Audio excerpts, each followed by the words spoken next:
بسم اللہ الرحمن الرحیم 24 مارچ سن 1882 طب کی دنیا کا ایک عظیم دن، ایک اہم ترین دن، وہ دن کہ جس دن رابرٹ کاگ نے مائکو بیکٹیریم ٹیوبرکلوسس کے جراثیم کو دریافت کیا۔ جی ہاں، وہ چھوٹا سا جراثیم کہ جس نے دنیا کو ہلا کر رکھا ہوا تھا، جس نے دنیا میں تباہی مچائی ہوئی تھی۔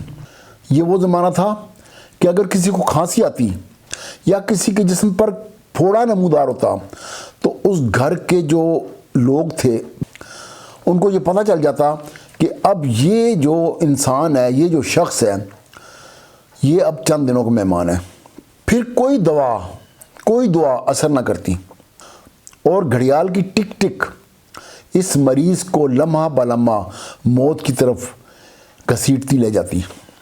ناظرین، ہمارے ملک پاکستان کا مستقبل بھی اس جرثومے نے تباہ کیا۔ ہمارے ملک کے بانی قائد اعظم محمد علی جناح کو ٹی بی تھی۔ یہ وہ زمانہ تھا کہ جب وہ ملک کے سربراہ تھے۔ پاکستان بھر کے تمام ڈاکٹر ان کی دسترس میں تھے۔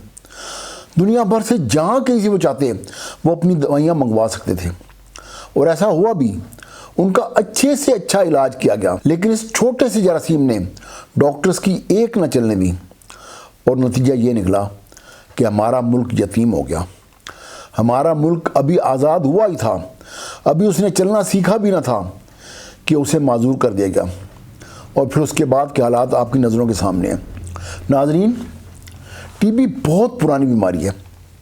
اس کا تذکرہ سینکڑوں سال بلکہ لاکھوں سال پہلے افریقہ کی تاریخ سے ملتا ہے۔ جو مصر کی ممیز دریافت ہوئی تھیں ان میں بھی اس بیماری کے جراثیم موجود تھے۔ آج سے چند سال پہلے تک یہ بیماری موت کی علامت تھی۔ اس بیماری کی وجہ سے ہر طرف دہشت پھیلی ہوئی تھی، لوگ اس بیماری سے گھبراتے تھے۔ لیکن اب وہ حالات نہیں ہیں، اب حالات بہتر ہو گئے ہیں۔ اب ہمارے پاس بہت اچھی میڈیسن آ گئی ہیں، اب ہمارے پاس اس بیماری کا علاج موجود ہے۔ لیکن شرط صرف یہ ہے کہ آپ لوگ اپنے ڈاکٹر پر یقین کریں اور ڈاکٹر کی ہدایات کے مطابق اس بیماری کا علاج کرائیں۔ تو میں آپ کو گارنٹی سے کہہ سکتا ہوں کہ اس بیماری سے بڑے آرام سے نجات پائی جا سکتی ہے۔ آج کل اس بیماری کا علاج صرف 6 ماہ کے علاج سے ممکن ہے، لیکن شرط یہ ہے کہ آپ علاج ریگولر کریں، لگاتار کریں، اس میں کوئی کوتاہی نہ کریں، کوئی گیپ نہ کریں۔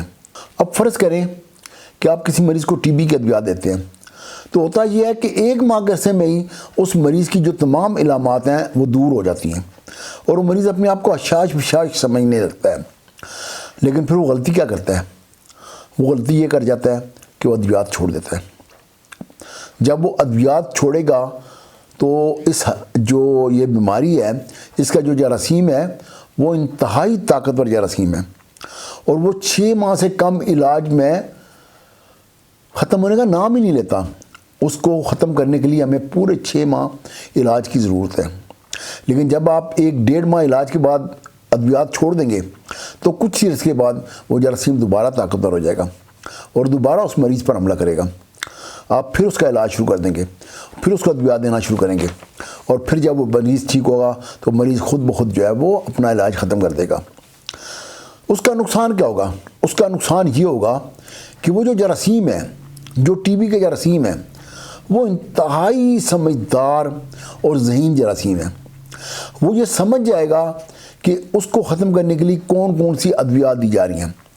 وہ ان ادویات کے خلاف اپنے جسم کے اندر ایک مدافعت پیدا کر لے گا، جس کا نتیجہ یہ نکلے گا کہ اب جب ہم تیسری بار یا چوتھی بار وہ ادویات اس مریض کو دیں گے تو وہ ادویات اس مریض پر اثر انداز نہ ہوں گی، اور ایسی جو ٹی بی ہوتی ہے وہ عام ادویات سے ٹھیک نہیں ہوتی، اور ایسی ٹی بی کو ہم مزاحمتی ٹی بی کہتے ہیں۔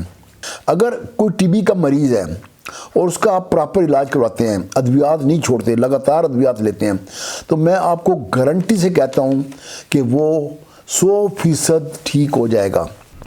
ٹی بی کی جو سب سے اہم علامت ہے وہ ہوتی ہے کھانسی، اس کے علاوہ بخار، پسینہ آنا، اور پسینہ بھی عموماً شام کے وقت آتا ہے۔ وزن کم ہونا، کمزوری محسوس ہونا یا سینے میں درد ہونا، یہ تمام علامات ٹی بی کی علامات ہیں۔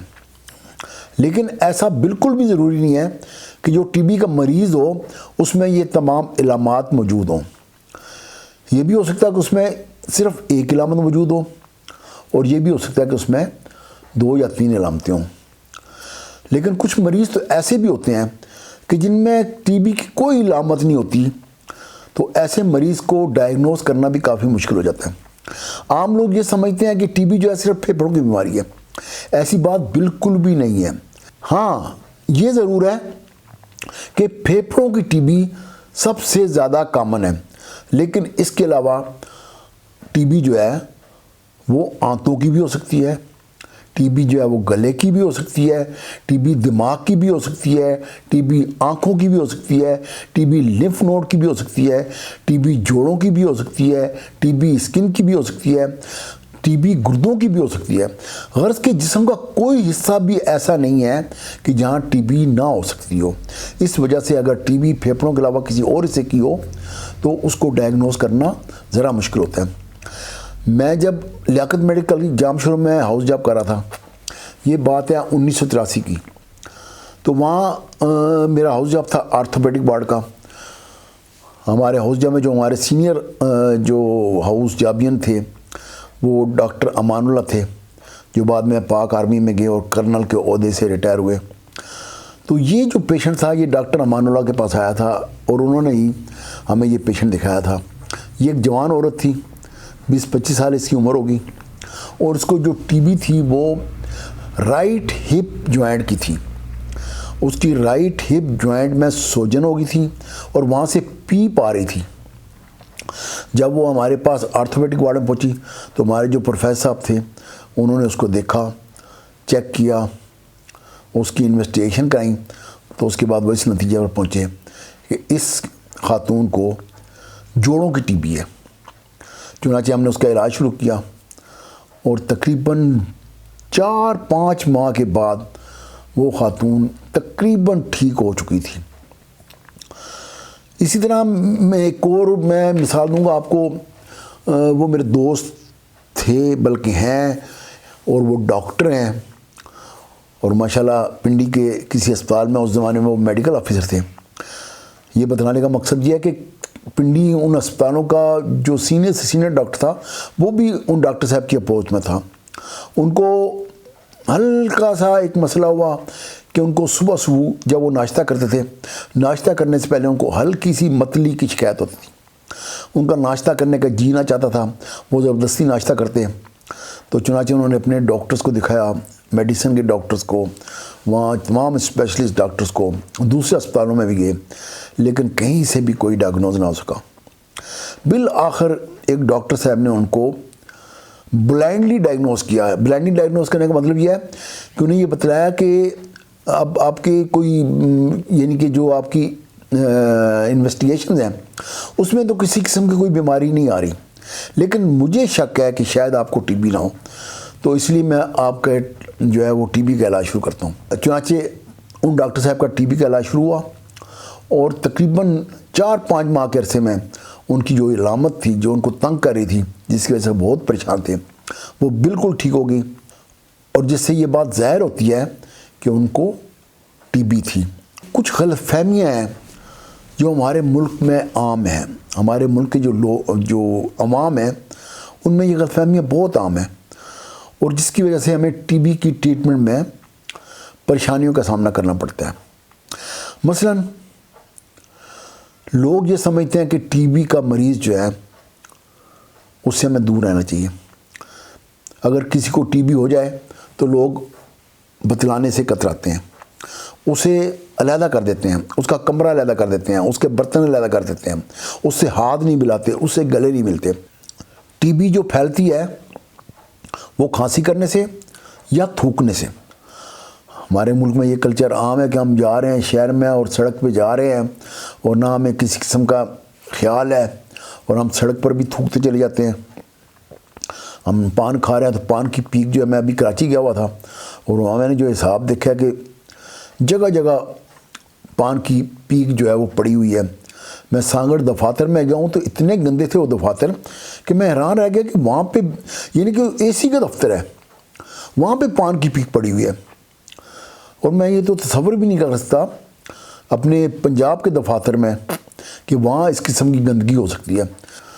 تو کہنے کا مقصد یہ ہے کہ اگر ہم یہ جگہ جگہ تھوکنا چھوڑ دیں اور کھانستے وقت اپنے منہ پر رومال رکھ لیں، کوئی کپڑا رکھ لیں، اور اگر ہمارے پاس کپڑا نہیں ہے تو ہم اپنے بازو سے بھی جو ہے بازو پہ کھانسی کر کے ان جراثیموں کو پھیلنے کے سے روک سکتے ہیں۔ کہنے کا مقصد یہ ہے کہ جو ٹی بی کا مریض ہے اس سے آپ ہاتھ ملا سکتے ہیں، اس سے ٹی بی نہیں پھیلتی، اس سے آپ گلے مل سکتے ہیں، اس کے ساتھ آپ ایک ہی پلیٹ میں بیٹھ کر کھانا کھا سکتے ہیں، ان چیزوں سے ٹی بی نہیں پھیلتی۔ ناظرین، آج کی ویڈیو کچھ طویل ہو گئی ہے، تو میں اپنی بقایا جو ٹی بی کے والے سے معلومات ہیں وہ آپ کو اس ویڈیو کے پارٹ 2 میں جو ہے آپ کو بتلاؤں گا۔ تو میں آپ سے اجازت چاہوں گا، بہت شکریہ، اللہ حافظ۔